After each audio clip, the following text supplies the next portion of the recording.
আসসালামু আলাইকুম এভরিওয়ান, সবাই কেমন আছেন? আলহামদুলিল্লাহ আমরাও ভালো আছি।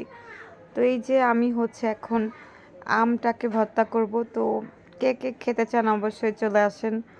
আমি আমার গ্রামের বাড়িতে আছি এখন। তো গ্রামের বাড়িতে গাছ থেকে নিজে হাতে আমগুলো পেড়েছি। তো নিজের হাতে আম পাড়ার মজাই কিন্তু আলাদা। তো আমগুলোকে আমি প্রথমে কেটে ধুয়ে তারপরে গ্রেটার দিয়ে গ্রেট করে নিব। তো গ্রামের বাড়ির সব কিছুই খুব সুন্দর, আর পরিবেশটা তো খুবই সুন্দর ছিল। তো বেশি গরমও ছিল না, ঠান্ডাও ছিল না। তো এই যে এখন আমি মরিচ দিয়ে দিলাম। তো এগুলোকে ভালো করে ধুয়ে তারপরে এখন আমি গ্রেটার দিয়ে গ্রেট করে নিচ্ছি সবগুলো। তো আমগুলোকে গ্রেট করার সাথে সাথে আমি মরিচগুলোকেও সাথে সাথে কেটে নিব। কেটে তারপরে এটার ভিতরে কিছু জিনিস দিব, তারপরে দিয়ে মাখাবো। তো আম ভর্তা পছন্দ করে না এমন কেউ নেই, সবারই কিন্তু আম ভর্তাটা মজা লাগে। আর যদি তার সাথে কাসুন্দ, লবণ আর চিনি অ্যাড করা হয় তাহলে তো আম ভর্তার তুলনাই হয় না যে কতটা মজা হয় খেতে।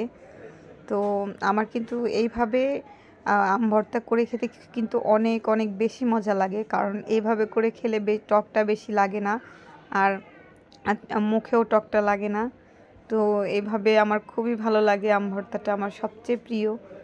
তো এই যে আমার সবগুলো গ্রেট করা হয়ে গিয়েছে, একদম চিকন চিকন হয়েছে। এখন আমি মরিচগুলোকে কুচি করে নিলাম, তারপরে পরিমাণ মতো এর ভিতরে লবণ অ্যাড করে দিলাম।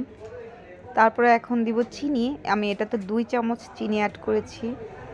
তো আপনারা আপনাদের স্বাদ মতো দিতে পারেন। তারপরে এখানে আমি এখন দিব একদম পিওর কাসুন্দি, হাতে তৈরি করা। তো এই কাসুন্দিটা এই গ্রামেরই। তো আর অনেক অনেক টেস্টি ছিল খেতে। তো এখন আমি এই সবগুলো উপাদানকে হাত দিয়ে ভালো করে মাখিয়ে নিব,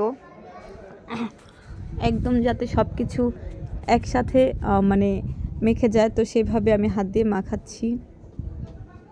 তো হাত দিয়ে মাখানো শেষ হওয়ার পরে এখন আমি এটাকে খেয়ে দেখবো যে কেমন হয়েছে। তো আপনারাও বাসায় ট্রাই করতে পারেন এইভাবে, অবশ্যই অবশ্যই অনেক মজা হবে খেতে। কারণ এটা খেতে আমার কাছে অসাধারণ লেগেছিল। আমার খাওয়া দেখলে আপনারা বুঝতে পারবেন যে আমি কত মজা করে খেয়েছিলাম এটা। আমার অনেক ভালো লেগেছে। তো সবাই ভালো থাকবেন, আবার দেখা হবে। আল্লাহ হাফেজ।